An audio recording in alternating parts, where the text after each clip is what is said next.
Repressão da ditadura militar. Esse primeiro episódio está disponível no Globoplay. Pois é, e hoje, 21 de junho de 2020, exatos 50 anos da final contra a Itália, vamos reviver o dia da consagração da seleção, ouvindo os craques que estavam em campo, inclusive o Rei Pelé, que fez ali o seu último jogo em Copas do Mundo. E também tem homenagem a uma das vozes que narraram aquela campanha, de um time que marcou para sempre o nosso futebol.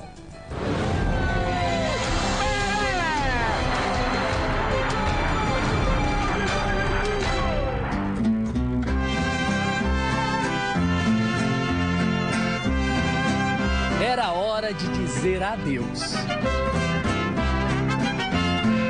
Precisamos e devemos deixar para esta cidade e para este povo a maior, a mais carinhosa das homenagens.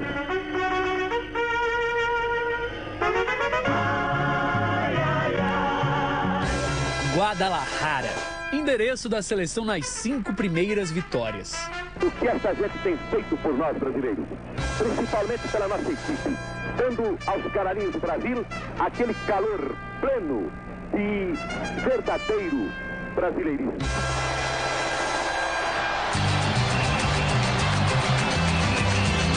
Mas o Brasil jamais sairia de lá. Os cartórios daquela cidade mexicana que o digam. Mi nombre es Edson Jairzinho Velasco González. Edson Jairzinho? Acho que não precisa perguntar a razão. Jairzinho Pelé! Por que escolher um se é possível homenagear 2 ao mesmo tempo? Quando eu assisti a Copa de 70, estava com 11 anos. E me chamou a atenção o futebol que o Brasil jogava. Nunca esqueci o gol contra a Inglaterra, em Gordon Banks. Passe de Pelé e Jairzinho chuta cruzado. Dispara cruzado e adiós, Nicaragua, se acabou. Mas José queria materializar essa lembrança. Queria poder tocar, pôr no colo. A mim me pareceu excelente a ideia de que quando eu me casara... Sempre pensei que quando casasse e tivesse um filho, colocaria o nome de Edson e também o do senhor Jair. No Mundial de 1970, que é o senhor Jair. Muy orgulloso desse nome. Muito orgulhoso desse nome. Sempre gostei muito pelo que significa para o meu pai, seus ídolos no futebol. E será que vocês adivinham o nome do filho de Edson Jairzinho, o neto de seu José? Jairzinho. O meu sentimento é de gratidão. Quase todos os anos eu tenho recebido aqui no Brasil, no Rio de Janeiro principalmente, visitas dos meus xarás Jairzinho. Um local, um país que eu não posso esquecer pelo carinho e pela atenção que eles me deram e pela maneira que eles me trataram, foi o México.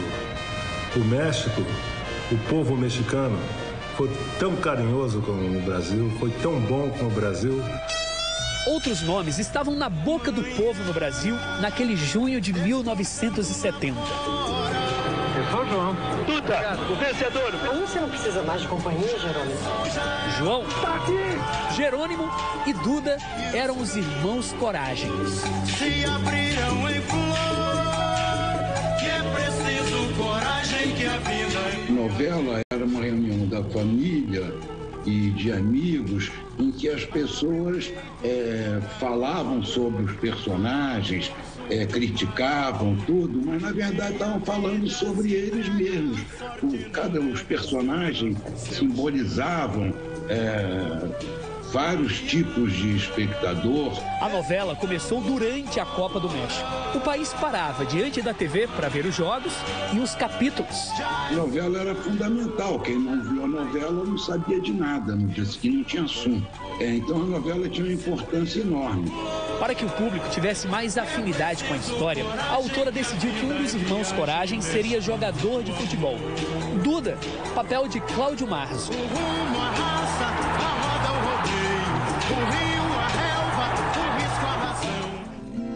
Para escrever o personagem, Janete Claire contou com a consultoria de João Saldanha, que depois de classificar o Brasil para a Copa como técnico...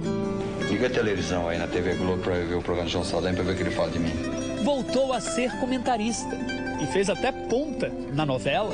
Duda levou um tiro na perna, o prognóstico não é muito bom, não. Assim, não sei qual é o futuro do ataque do Flamengo. Seu, João iria para o México, um dos integrantes de uma transmissão histórica para a televisão brasileira.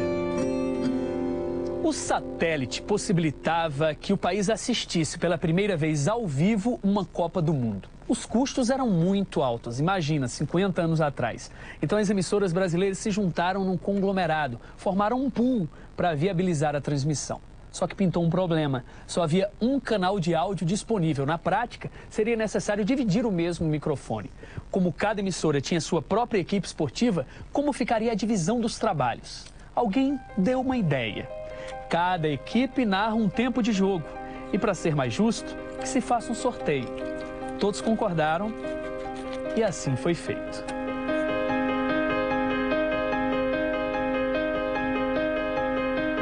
Foi lá na cidade do México, no hotel onde estávamos já concentrados, anotaram os nomes das redes e a tabela de jogos, número de transmissões previstas e número de emissoras, dividindo. Sempre uma terceira ficava de fora. O pool tinha a Globo, Rio-São Paulo, a Tupi, a Bandeirantes, associada com a Record, figuras ilustríssimas como Geraldo José de Almeida, que representava a Rede Globo, Odovaldo Cosi e Walter Abrão, que atuavam pela Tupi, né, do Rio e de São Paulo. E eu próprio, pela Bandeirantes, com Record. Donos de vozes que fascinavam um jovem carioca. Eu estava para fazer 20 anos. Foram muitos nomes. Se começar pela rádio, Pedro Luiz, Edson Leite, e Valdir Amaral, e Jorge Cury. Depois os narradores de televisão. Geraldo José de Almeida era um dos mais conhecidos. Havia narrado 4 mundiais no rádio, até que foi contratado pela Globo. 70 foi sua primeira Copa na TV.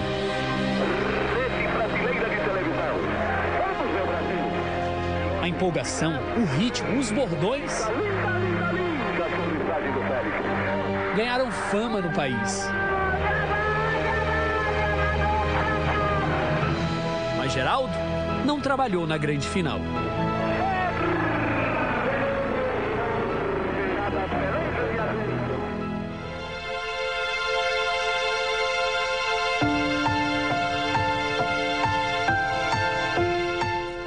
No tal sorteio, antes da Copa, os agraciados com a final foram os narradores da TV Tupi, Odovaldo Cosi e Walter Abrão, que dividiram o primeiro tempo, e Fernando Solera, que faria o segundo. Formando dupla com o comentarista e ex-jogador, o inventor da bicicleta, Leônidas da Silva. A Itália joga mais pesado. O futebol da Itália é muito mais pesado que o nosso, sobretudo em cima do Pelé. O Leônidas era, primeiro, um craque, sabia tudo do jogo. Era muito querido também no México.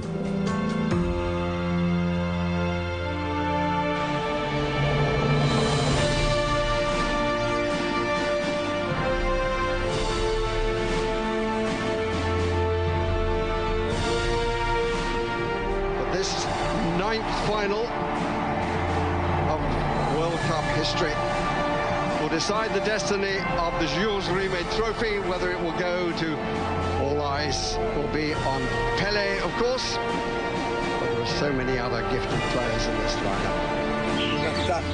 Um ataque como aquele do Brasil, com Jairzinho, Gerson, Pelé, Tostão e Rivelino, não acredito que haverá outro tão bom na história. Exatos 50 anos atrás, enquanto 107.412 pessoas se encaminhavam para o Azteca. Aos 21 de junho de 1970, na hora do jogo, eu estava nascendo.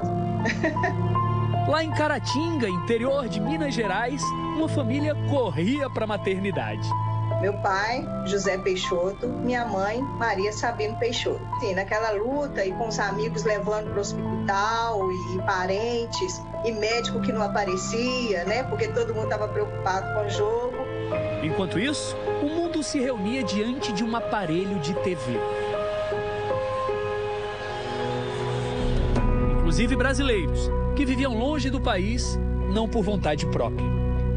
Nós estávamos alguns exilados numa televisão na Argélia, em Bena, que era uma espécie de casa de uma colônia de férias, né? Que eles abrigaram os refugiados brasileiros. A perseguição da ditadura fez do exílio o destino de muitos.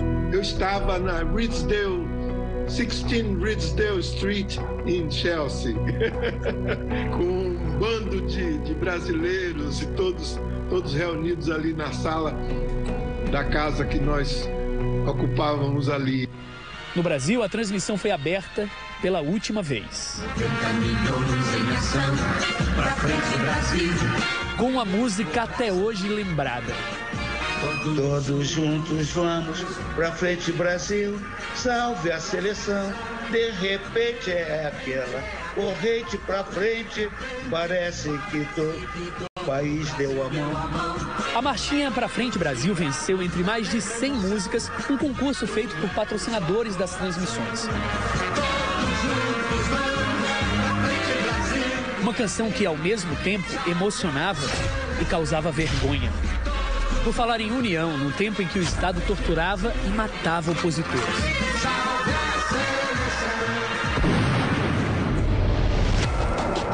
sei se os senhores estão ouvindo, mas é um estádio inteirinho gritando Brasil, Brasil, Brasil. As primeiras imagens mostraram a entrada dos finalistas. Pelé era o único com uma bola. Deu leves toques na cabeça. É como se antes mesmo de começar já dissesse quem era o dono do brinquedo e como seria a brincadeira. Dizia antes da Copa, falava, poxa, essa tem que ser a Copa mais importante para mim, porque eu vou me despedir depois de jogar essa Copa. E despedir com uma derrota não seria uma coisa muito boa para mim, por tudo que tinha acontecido na minha vida do futebol. E assim foi, o primeiro do jogo, o último de Pelé em uma Copa do Mundo. Eternizado na voz de Oduvaldo Cosi.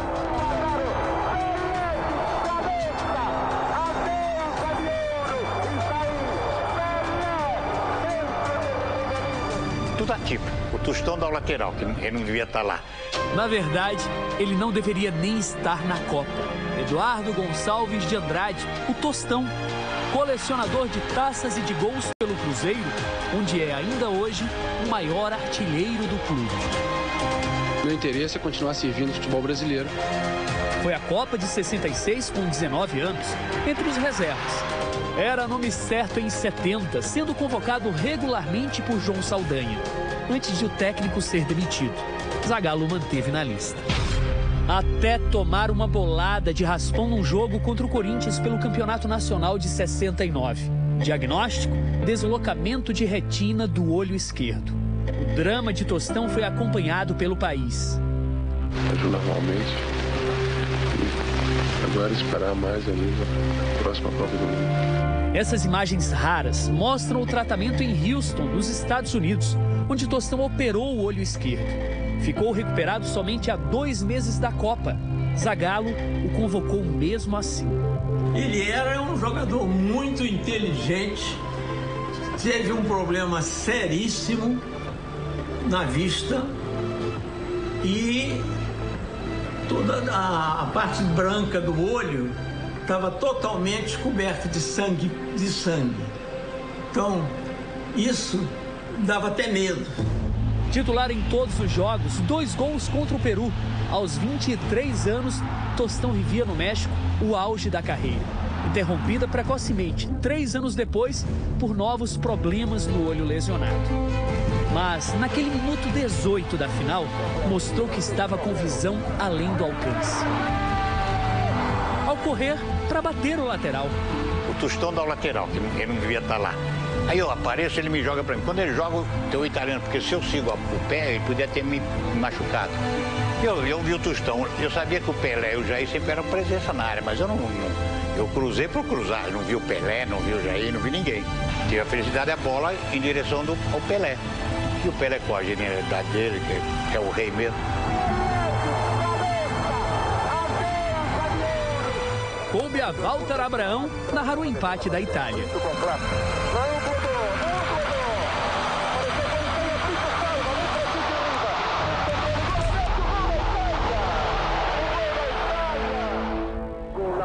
Gracinha depois da passagem da bola. Já Fernando Solera ficou com o segundo tempo, o gran finale. Eu recebi a bola, ajeitei, olhei o gol, clareou para mim. O gol de Gerson. E a bola entrou porque eu peguei o Albertozzi no contrapé. Depois de sofrermos o segundo gol, começamos a sentir o cansaço pela prorrogação anterior. Com certeza, o gol do Gerson foi determinante. O gol de Jairzinho. O feio mais lindo da história.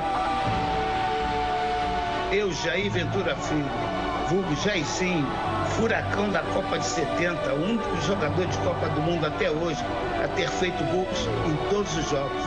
Foram 6 jogos e eu fiz 7 gols.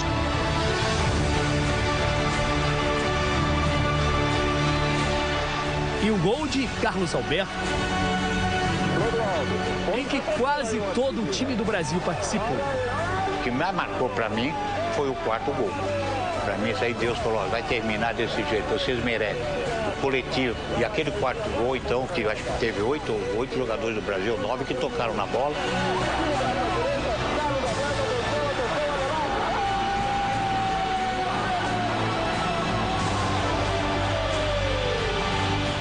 Capacidade extraordinária de Clodoaldo, não é? Fazer aqueles rodopios maravilhosos, abrindo espaço. Você vê o que o Clodoaldo fez? Eu não contei ainda, mas deve ter sido uns 550 dribles, só ali, na intermediária e no meio do campo. E os caras iam ali, ele vinha pra cá, o cara não tinha perna para pegar ele. O Pelé já sabia, o Pelé domina e nem olha, ele só faz assim e só rola pro carrinho. Ó, o bolo foi feito, tá, a bota cereja.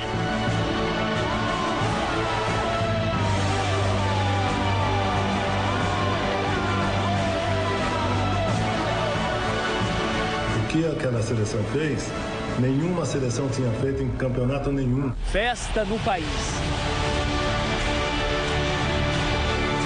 E também na minúscula Caratinga.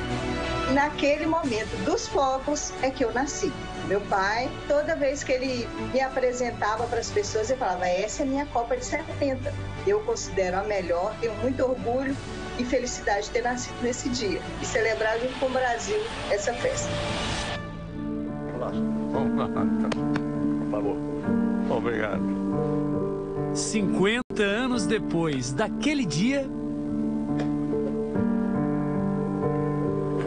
Fernando Solera, que prazer enorme estar com você de novo. Tem uma pergunta que eu sempre quis te fazer. É mesmo, João? É. Como é emprestar a voz para entrar para a história narrando uma final com o Brasil campeão do mundo? Olha, é qualquer coisa de indescritível. E você? Como é que é narrar o Brasil na base do é tetra, é tetra? Olha, eu acho que é uma bênção divina. É. E repetir as suas palavras é absolutamente indescritível. É tetra! Acabou! É penta! Reunimos os narradores do Tri, do Tetra e do Penta na TV. Meu amigo Fernando Solera. Diga aí, Galvão. Eu queria te fazer um convite. É. Eu sempre sonhei narrar alguma coisa daquela Copa. Tá. Então eu fico com o primeiro tempo, com os melhores momentos do primeiro tempo, e você faz o segundo tempo. Para reviver os momentos que marcaram uma carreira e emocionaram todo um país. Você aceita? Muito bom. Bela ideia. Você lembra dos gols? Lembra de tudo? É? Muito bem. Vamos embora. Vamos lá. Vamos. Amigos da Rede Globo, estamos chegando por uma viagem no tempo, no imaginário. Dia 21 de junho de 1970, Estádio Azteca, Cidade do México, final de Copa do Mundo. 1970, tá estranhando o uniforme? Era o logo da Globo em 1970. Grande final de Copa do Mundo, de um lado Brasil, do outro lado Itália. e vou receber um personagem que estava lá. Era garoto ainda, nós temos a mesma idade, ele era garoto ainda, mas já estava vivendo essa emoção. É um tricampeão do mundo. Emerson Leão, chega aí, Leão. Grande prazer tê-lo aqui. Rapaz, finalmente vou conseguir tê-lo como comentarista. Primeira vez que vou conseguir tê-lo como comentarista. Mas me diga uma coisa, como é que um menino de 20 anos, você fez sucesso muito rápido, como é que um menino de 20 anos se sentiu naquele estádio, naquela grande final, naquela grande conquista? Você ali, olhando o jogo, porque o Félix era o titular? Olha, eu me senti maravilhosamente bem, mesmo porque eu já tinha um pequeno know-how do Brasil. Já estava jogando num time maravilhoso que era a Sociedade Esportiva Palmeiras. A seleção brasileira vem a campo no primeiro tempo com Félix, número 1, Carlos Alberto, capitão 4, Brito, número 2, Piazza, 3, autoriza o árbitro, rola a bola no estádio Azteca. A Itália começa tocando pelo meio, aí Mazzola recebe, Gerson cerca, Pelé por ali também, chega Clodoaldo, fez o corte, deixa a contusão. Aí o lance do time da Itália, e eles não ficaram muito trancados no primeiro tempo como se esperava não, Leão. É verdade, o Didi Riva bate muito forte, vimos aí uma boa defesa do Félix colocando para escanteio, mas já pronunciava que eles não estavam com tanto medo quanto nós esperávamos. Chega com perigo, de novo Riva pela esquerda, ele é sempre perigoso, bateu, Félix fazendo a defesa em 2 tempos. Aí a cobrança do lateral, Tostão na cobrança, Rivelino cruza de primeira, subiu o Pelé, olha o gol, olha o gol, olha o gol, gol!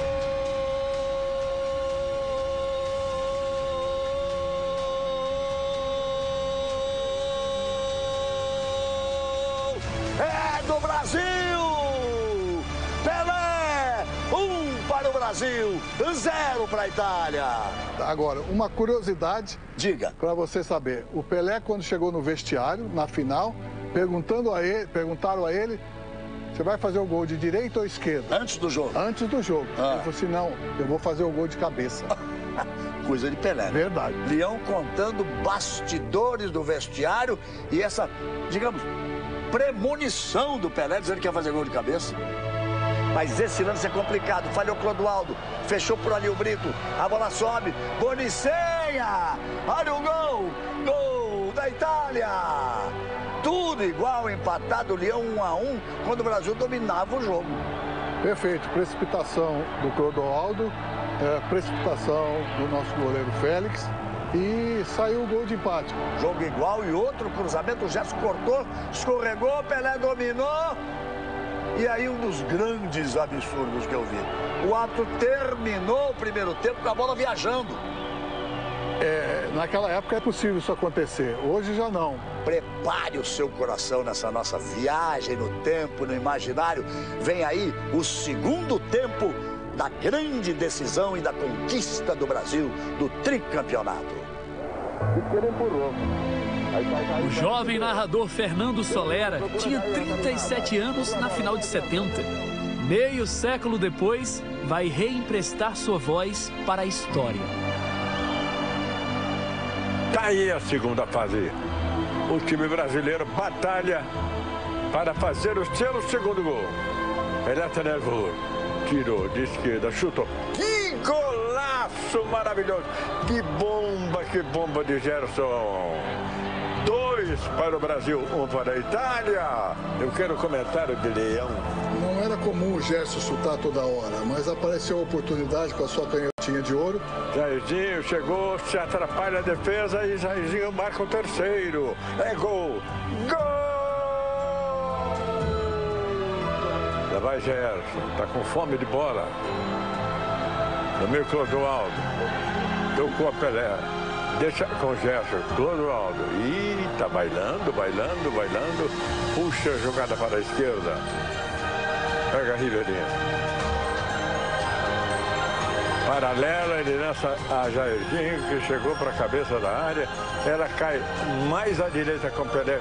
Ih, que passe maravilhoso. E Carlos Alberto faz o 4º gol brasileiro. 4 para o Brasil. Que bomba, que espetáculo. Gol do Brasil.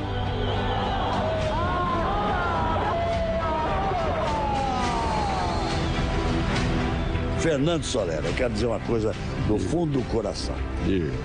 Primeiro, te agradecer por tudo que você fez, por toda a sua história, por toda a sua carreira.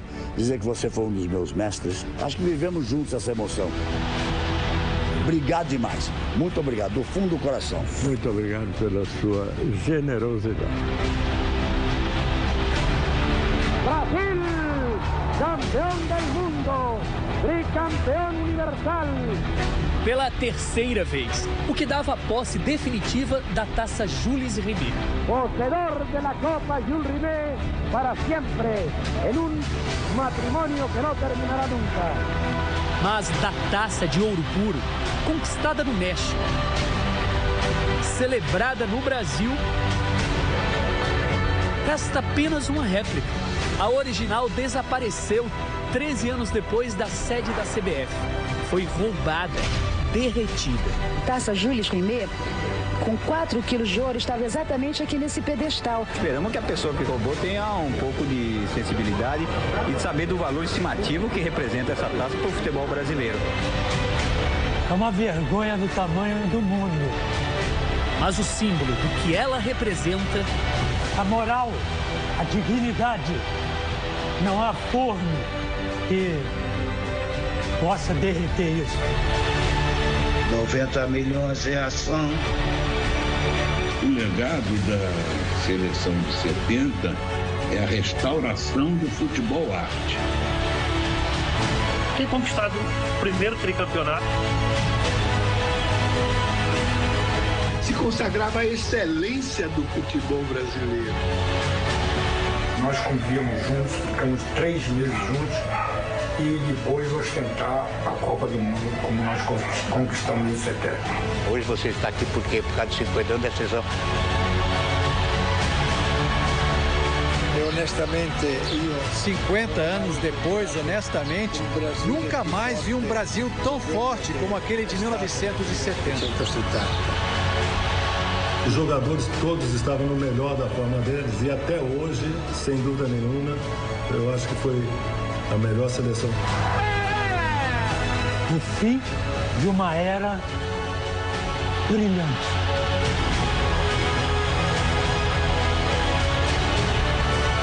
Acho que a seleção vai ficar marcada eternamente. Será que vai ter, daqui a 50 anos, outro Pelé? Como não teve outro Garrincha até hoje, outro Tostão, Rivelino, já existe.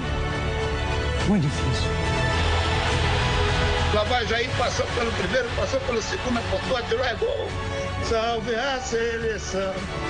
Deus foi maravilhoso e eu agradeço mais uma vez que nós saímos campeões do mundo em 1970. Foi o meu prêmio e para todos os brasileiros.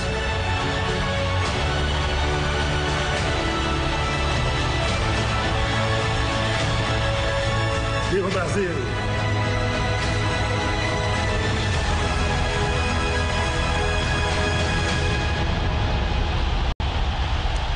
Esses jogos, essa Copa, essa seleção, eles trazem tanto, representam tanto para a história do Brasil, para a história da televisão no Brasil, como a gente mostrou nesse episódio, no primeiro episódio. Mas eu, para falar dessa seleção, eu não uso nem história, eu uso mitologia. O que vem de 70, o que fica pra gente que não viu, pra gente que só ouviu as histórias, que só vê as histórias representadas mais uma vez, é uma mitologia o que aconteceu e o que fica pra gente. Pra sempre, como eles falaram, é eterno. Tem 50 anos, vai ter 100, enfim. Enquanto tiver Brasil, a gente vai relembrar essa seleção. E muito louco a gente ver os depoimentos assim das pessoas que participaram disso em falar da consagração do futebol arte.